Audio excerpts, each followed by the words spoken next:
The smoke was still rising when the radio went silent. Command had called it 3 times. No response. The A-10 Warthog had taken fire over the ridge, heavy fire, the kind that turns aircraft into scrap metal and pilots into statistics. The forward air controller watched through binoculars as the plane disappeared into the black cloud, trailing fuel and fire. He waited. Everyone waited. The sky held its breath. And then, impossibly, the sound returned. Not the smooth turbine whine of a healthy aircraft. This was different, rougher, angrier. The A-10 came back through the smoke like something clawed out of hell, one engine gone, the other screaming in protest. It banked hard left, wobbling, trailing a ribbon of black smoke that wrote a story across the desert sky. The troops on the ground stopped shooting. Even the enemy paused, because what they were watching shouldn't have been possible. The pilot's call sign was Revenant. No one remembered who gave it to her first. Some said it started as a joke in flight school, back when Lieutenant Kira Vadim was the only woman in a class of 27 men who thought she'd wash out by week 3. She didn't. She outlasted 14 of them. The name stuck, but not the way they'd intended. Revenant. Something that returns from the dead. Something that refuses to stay gone. That was 6 years ago. Now she was Captain Kira Vadim, 31 years old, 5'6" in boots. With dark hair she kept regulation short and eyes the color of winter steel. She flew the A-10 because no one else wanted to. Too slow, they said. Too ugly. A relic from the Cold War that should have been retired a decade ago. But the A-10 had one quality that made it irreplaceable. It refused to die, just like her. The mission had been simple.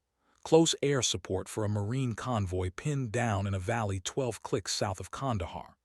Taliban fighters had the high ground, RPGs and heavy machine guns dug into the rocks. The Marines were bleeding. Command sent Revenant because she was closest, because she was available, because in a war that never ended, you used what you had.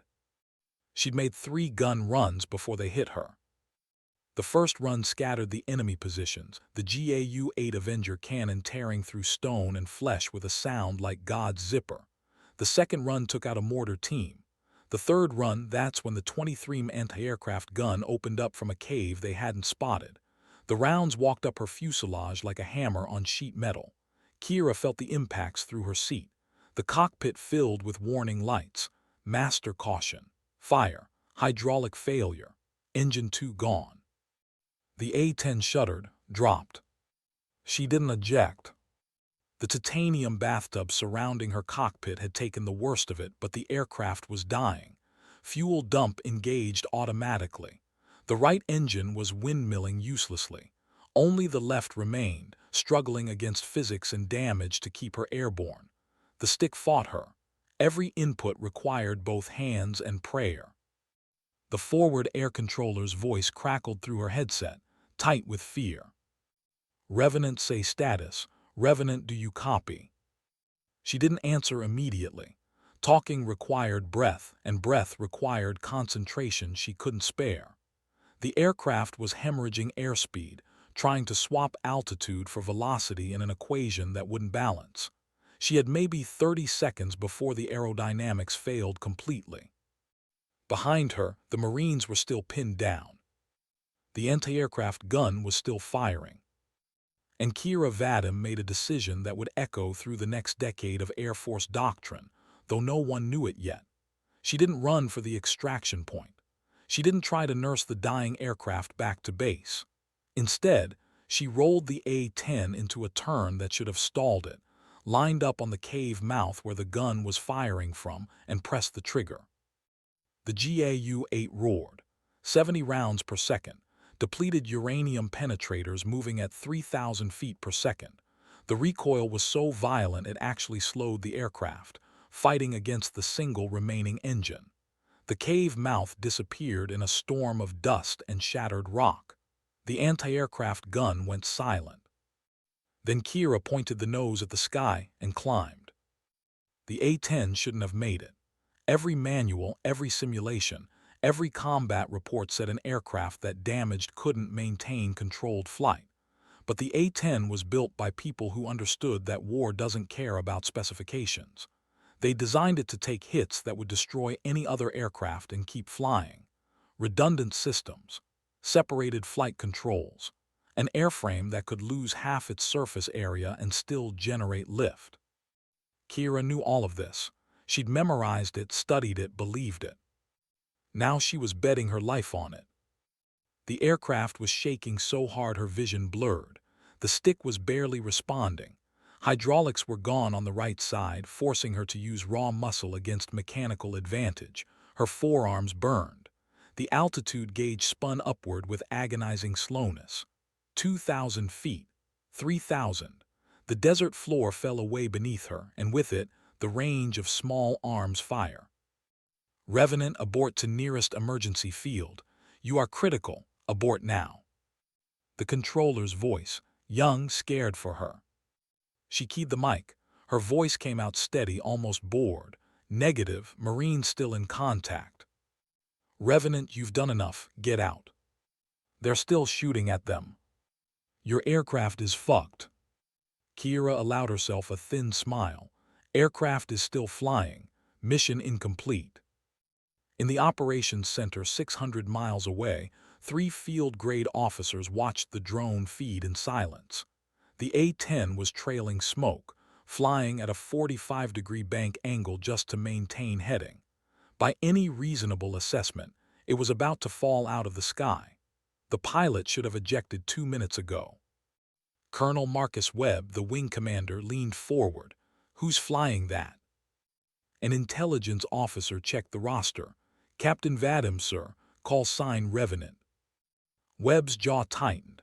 He knew that name, knew the reputation, knew she'd been passed over for weapons school twice because the evaluators thought she was too aggressive and didn't follow doctrine.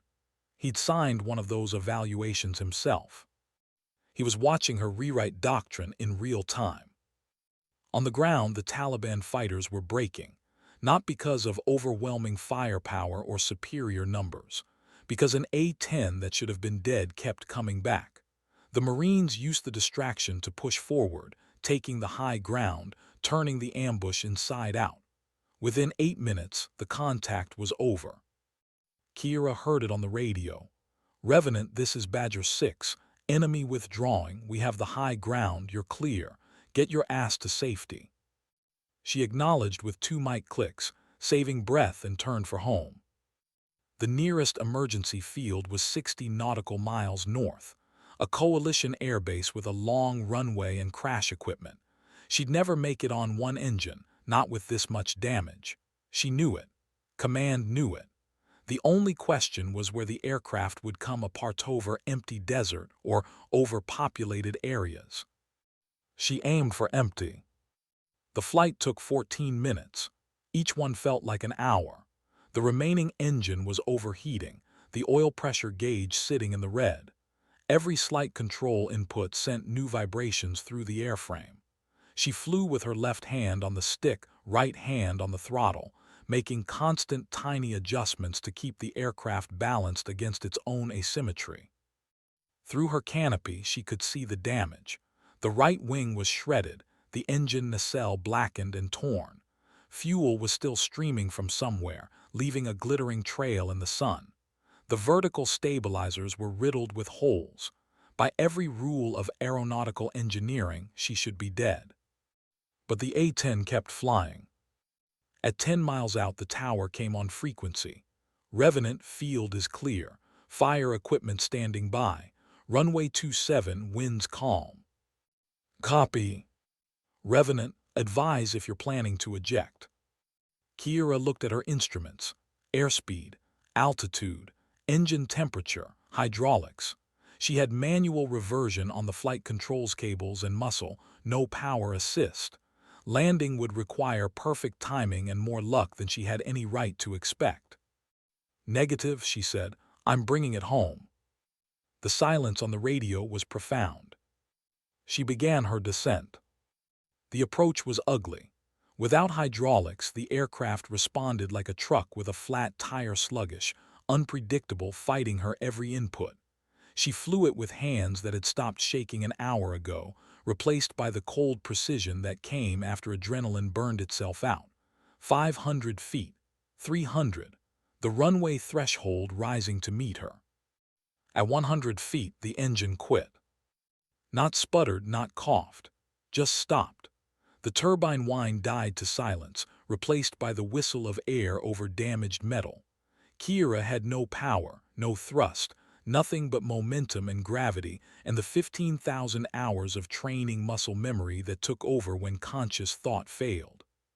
She dropped the nose, trading altitude for airspeed, pulled back at the last possible second.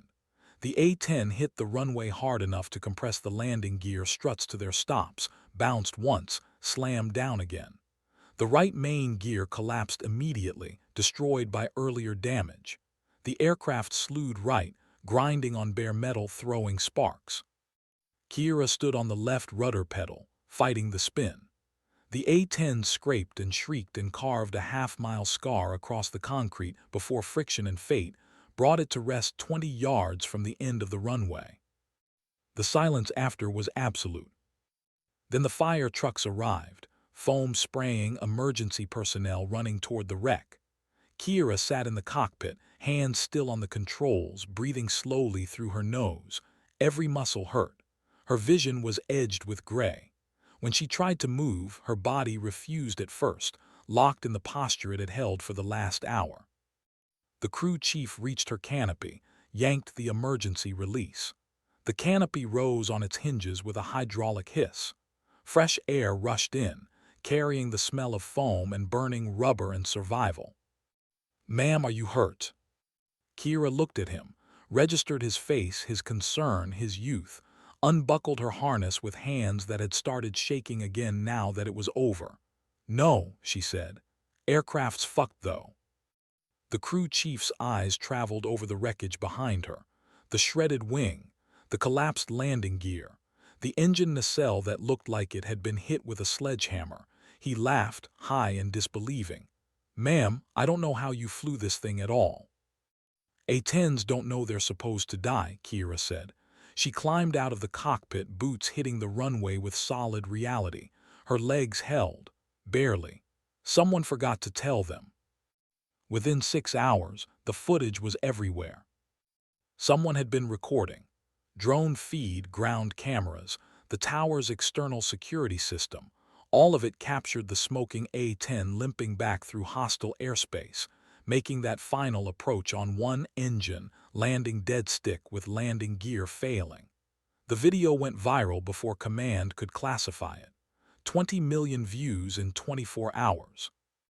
The comments were predictable, half impressed, half skeptical. Someone claimed it was CGI. Someone else said the pilot got lucky. A retired Air Force general wrote a long post explaining why what they'd witnessed was impossible, then had to retract it when the maintenance reports were leaked. But among pilots, the reaction was different. In ready rooms across 3 continents, aviators watched the footage in silence. They saw what civilians missed: the control inputs, the timing, the dozen small decisions that meant the difference between a successful emergency landing and a smoking crater. They watched a pilot fly an aircraft that should have killed her and make it look routine. The name Revenant started appearing in different contexts. No longer a joke about someone who wouldn't quit. Now it meant something else, something closer to respect. Kira Vadam didn't see any of it. She was in debriefing, then medical, then a 72-hour crew rest that felt like imprisonment. When she finally returned to the squadron 3 days later, something had changed. The other pilots looked at her differently. Not hostile, not quite friendly. Cautious. The way people look at someone who's crossed a line they haven't. Her wingman, Captain Ryan Crosscall sign, Joker found her in the ready room. "Hey," he sat down across from her. "You doing okay?" "Fine." "That was some flying." Kira didn't look up from the mission report she was annotating. "It was some luck." "Bullshit, I watched the footage, that was skill." She finally met his eyes. Cross was a good pilot, confident but not cocky, with 500 combat hours and a clean record. They'd flown together a dozen times. He'd never looked at her quite like this before, like he was trying to figure out a puzzle. "What?" she said. "Why didn't you punch out?" The question everyone wanted to ask. The question Command had asked in 14 different ways during the investigation. She gave Cross the same answer she'd given them. Marines were still in contact. Mission incomplete. "You could have died." "I didn't." "Kira," he leaned forward. "That aircraft was done. One engine, no hydraulics, fuel streaming. You had every justification to eject. No one would have questioned it." "I would have." The words came out harder than she intended. Cross sat back, studying her face. "It's not your job to die for the mission." "It's my job to complete the mission." She set down her pen, gave him her full attention. "Those Marines didn't have a choice about being on that ground. I had a choice about whether to keep flying. The aircraft was still responding to inputs. The engine was still producing thrust. I had options, so I used them. And if you'd been wrong, if the aircraft had come apart, then I'd have ejected, but I wasn't going to quit while I still had an aircraft." Cross shook his head slowly. "You're insane." "Probably." He laughed, surprised into it. The tension broke. He stood, paused at the door. "For what it's worth, I'm glad you made it back." "Me too." After he left, Kira sat alone in the ready room, staring at the mission report without seeing it. She thought about the moment the engine had quit, the ground rushing up, the certainty that she was about to die. She thought about the decision she'd made not to eject, but to fly the aircraft all the way to the ground, to trust in training and engineering and sheer, bloody-minded refusal to surrender. She didn't regret it. But she understood now why people were looking at her differently. Because they'd seen something in that footage, something that made them uncomfortable. They'd seen someone willing to die for the mission. And in a profession where everyone claimed that commitment, where bravado and warrior culture were default settings, actually meaning it was disturbing.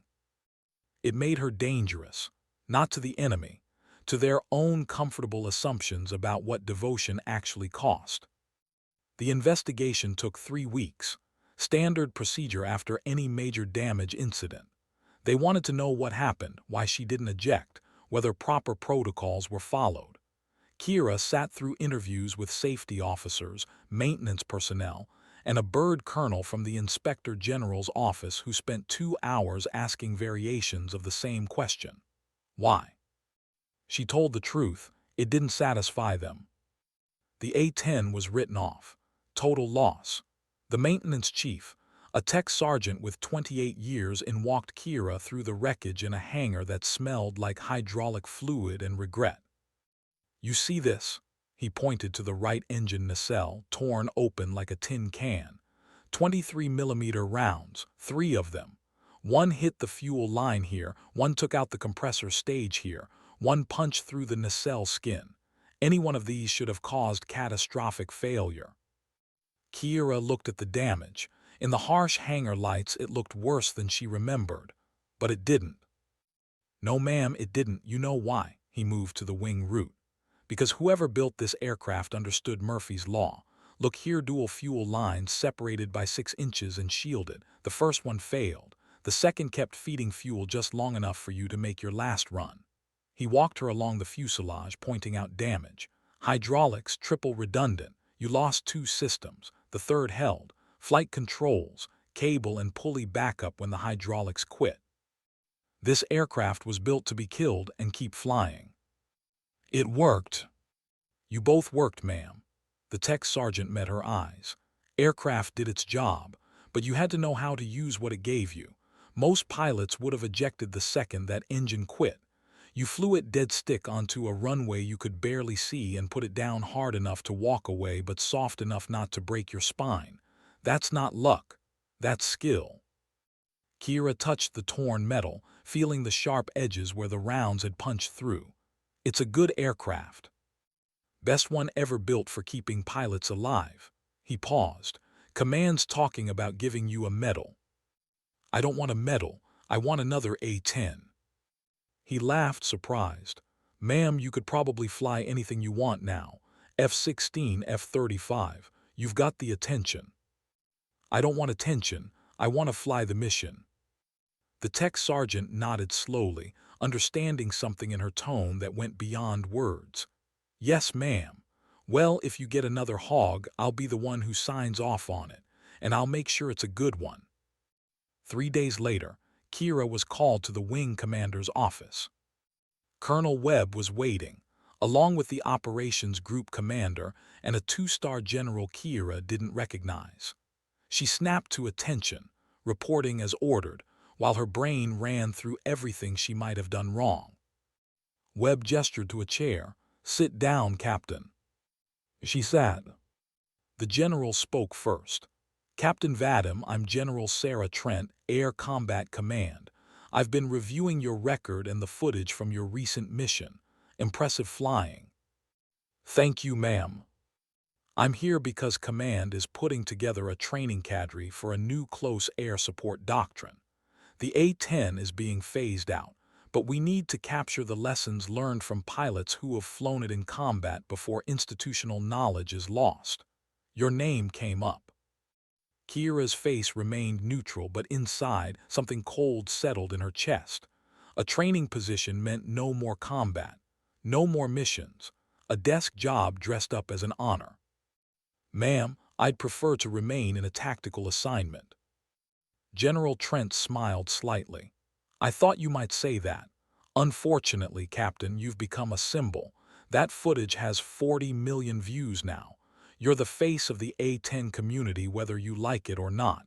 We need to use that." "With respect, ma'am, I didn't join to be a symbol. I joined to fly." "And you will fly, but you'll also train the next generation. Show them what right looks like." The general leaned forward. "Captain, combat deployments rotate, but what you did on that mission, that's permanent. That's doctrine change. You have an opportunity to influence how we approach close air support for the next 20 years. That's worth more than any single mission." Kira wanted to argue, wanted to explain that she didn't care about doctrine or legacy or being a symbol. She cared about the mission, the aircraft, the ground troops who needed support. But she also understood military politics well enough to recognize when she didn't have a choice. "When would this assignment begin, ma'am?" 60 days. Finish your current deployment cycle, then report to Nellie's." The general stood, extending a hand. "Congratulations, Captain. You've earned this." Kira shook her hand, said the right words, saluted at the right times, walked out of the office with a new assignment and the feeling that something important had just been taken from her. That night she sat in her quarters and watched the footage for the first time. Saw herself through the drones, the smoking A-10, the impossible turn, the dead stick landing. Saw what everyone else had seen. Read the comments. "This is what heroism looks like." "Incredible pilot." "The A-10 refuses to die." She closed the laptop. Heroism. They didn't understand. It wasn't heroism. It was just the job. You flew the aircraft, you completed the mission, you brought the aircraft home if you could. That was it. No drama, no symbolism, just work. But they'd turned it into something else. A story. A viral moment. A symbol of military excellence and American air power and warrior ethos. They'd taken her worst day, the day she thought she was going to die, and turned it into entertainment. Kira lay back on her bunk, staring at the ceiling. In 60 days, she'd leave the squadron, leave the combat zone, start teaching others how to do what she did.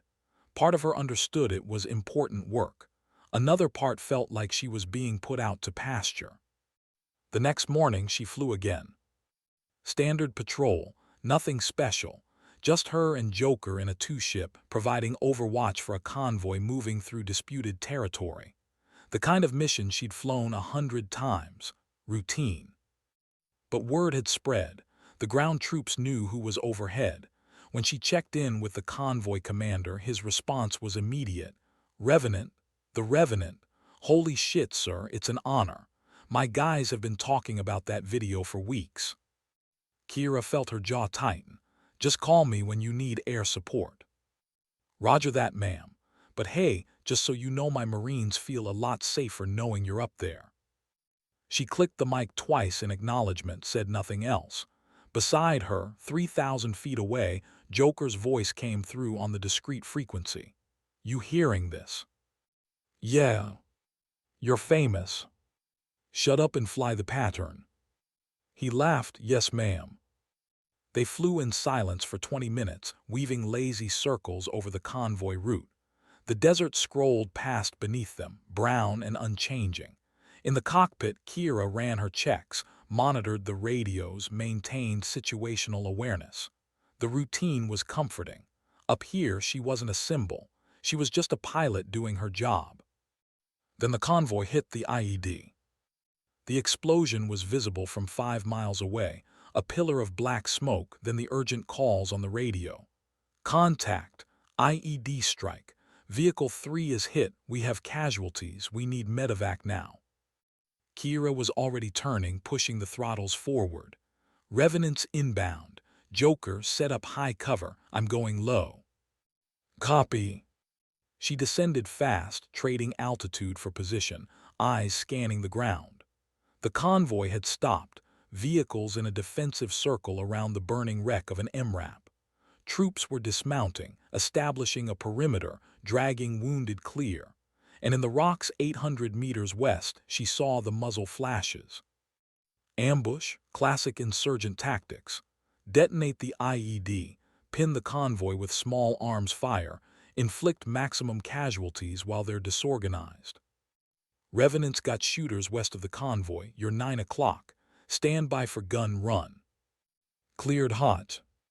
She rolled in, lined up on the muzzle flashes, fired a 3-second burst. The GAU-8 sounded like God tearing canvas. 30mm rounds walked through the rocks and the muzzle flashes stopped. She pulled off, climbed, assessed. More contacts, north now. RPG team setting up in a drainage ditch. Taking fire from the north, the convoy commander reported, voice tight. We're pinned down. I see them. Another roll, another burst. The RPG team disappeared in a cloud of dust and shrapnel. North side clear. How's your casualties? 3 urgent, 2 routine. Medevac is 15 minutes out. Can you keep them off us? That's what I'm here for. For the next 14 minutes, Kira Vadim flew a war. She orbited the convoy at low altitude, drawing fire to identify positions, then eliminating them with precisely timed gun runs. She coordinated with Joker to keep one aircraft on station at all times while the other rearmed and repositioned. She talked the convoy commander through extracting his wounded, guided the medevac helicopter into a hot landing zone, then provided cover while it lifted off. When it was over, when the convoy was moving again and the enemy had withdrawn, the commander came back on frequency. Revenant, this is Anvil 6. I don't have words. You just saved a lot of lives. Just doing my job, Anvil. Ma'am, with respect, that wasn't just a job. That was art. Kira didn't respond. What was there to say? She'd done what she was trained to do, what the aircraft was built to do. That it looked like art to someone on the ground didn't change the fundamental reality. People were shooting. She shot back. Now they'd stopped. But she was starting to understand that other people saw it differently. To them, her flying wasn't routine. It was extraordinary. And the gap between those two perspectives was where the symbol lived, in the space between what she knew she was doing and what they thought they were seeing. Back at base, the squadron commander called a brief. All pilots gathered in the ready room, tired and smelling of jet fuel and sweat. Colonel Webb stood at the front, his face serious. Effective immediately, Captain Vadim is being reassigned to Nellies for a training cadre position.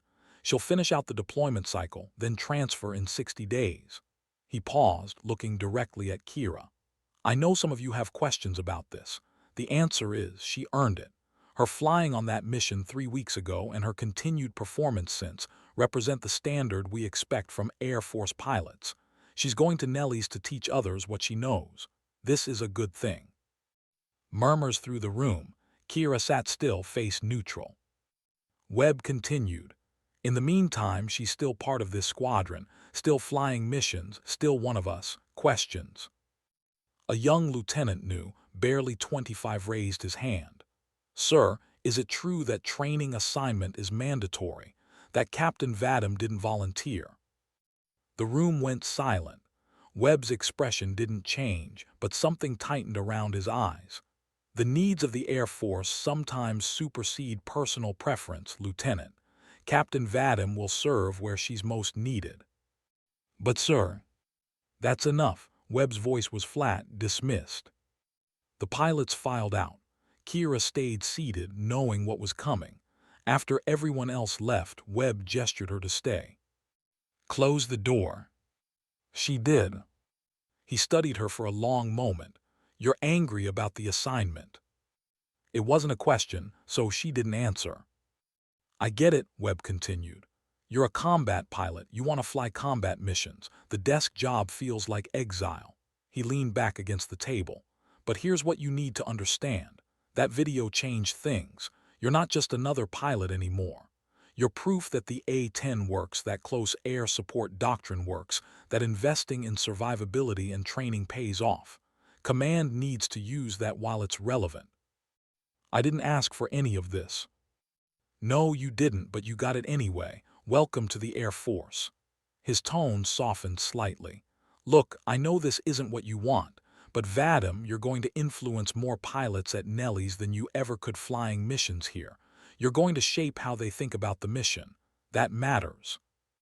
Does it matter more than actually flying the mission? Sometimes, yeah, it does. Webb straightened. You've got 60 days, make them count. Fly every mission like it's your last, because after Nellie's you might not get back to combat for a while. The words hung between them, truth dressed up as motivation. Kira nodded once, saluted, left the office. In the hallway, she leaned against the wall and breathed slowly, letting the anger settle into something colder and more manageable. 60 days should make them count. The missions continued. Standard patrols mostly. Some air-to-ground interdiction. Nothing as dramatic as the emergency landing, but solid work. Kira flew them all with the same precise competence she'd always brought, but now there was an edge to it. A finality. Like she was trying to memorize the feeling of the cockpit, the weight of the helmet, the way the aircraft responded to her touch. Other pilots noticed. Joker mentioned it during a post-flight debrief. You're flying tighter than usual, more aggressive. Mission requires it. Bullshit, these are milk runs, but you're flying them like they're life or death. Kira signed the debrief sheet without looking at him. Every mission's life or death if you do it wrong. That's not what I mean, and you know it. He waited until she met his eyes. You're trying to pack a career's worth of flying into 60 days. It doesn't work like that. Watch me. He shook his head but didn't push further. Smart. Kira wasn't in the mood for philosophy or well-meaning advice. She was in the mood to fly, to hold onto something that was being taken from her, to prove that she was more than a viral video and a symbol. On day 43 of her countdown, she got the call she'd been waiting for. Revenant, this is Overlord emergency tasking. We have a down pilot in Sector 7. Starbird is 30 minutes out. Need immediate coverage. Kira's blood went cold, then hot. Down pilot. The worst call any aviator could get. Copy, Overlord. What's the threat situation? Heavy. Pilot went down in contested territory. Multiple enemy groups converging on position. He's got maybe 20 minutes before they reach him. Pilot status. Mobile armed evading, but he won't last long. I'm 10 minutes out. Joker, you copy? Right behind you. She pushed the throttles to maximum power, not caring about fuel conservation or engine wear. 10 minutes. The pilot had 10 minutes before she could reach him, 20 before rescue arrived. The math was brutal. She had to hold the enemy back long enough for SAR to extract him, which meant putting herself between armed hostiles and a vulnerable pilot on the ground. It meant turning her A-10 into a shield. The sector appeared on her display, rocky terrain, sparse vegetation, no good cover. She spotted the pilot's position from his emergency beacon, saw the enemy groups moving in from 3 directions. Infantry, unarmored, but heavily armed and moving with purpose. Overlord Revenants on station. I have visual on the pilot and 3 enemy groups, approximately 40 combatants total. Copy, pilot's call sign is Saber 23. Try to establish contact. She switched frequencies. Saber 23, this is Revenant. If you can hear me, pop smoke. 5 seconds. 10. Then a thin trail of orange smoke rising from the rocks. I got you, Saber. Hold tight. Help's coming. She marked his position, calculated the geometry of the threat, made her decision. Joker, I'm going to make a show of force pass between each group and the pilot. You hold high and watch for heavy weapons. That's danger close, Rev. That's the point. These guys need to know if they keep moving, they die. She rolled in, descending to 500 feet well within the range of small arms fire, but low enough that the enemy couldn't miss seeing her. The A-10 roared over the first group at 300 knots, close enough that they could see the nose art, close enough that the sound alone made them dive for cover. She pulled up, turned hard, came back around. The second group had stopped advancing, taking defensive positions. Good. Fear was working. She made another pass, lower this time, letting them see the GAU-8's 7-foot barrel. But the third group kept coming. Revenant, be advised, SAR is delayed. 15 additional minutes. 15 minutes. The pilot didn't have 15 minutes. Kira looked at her fuel gauge, her weapons status, the enemy closing in.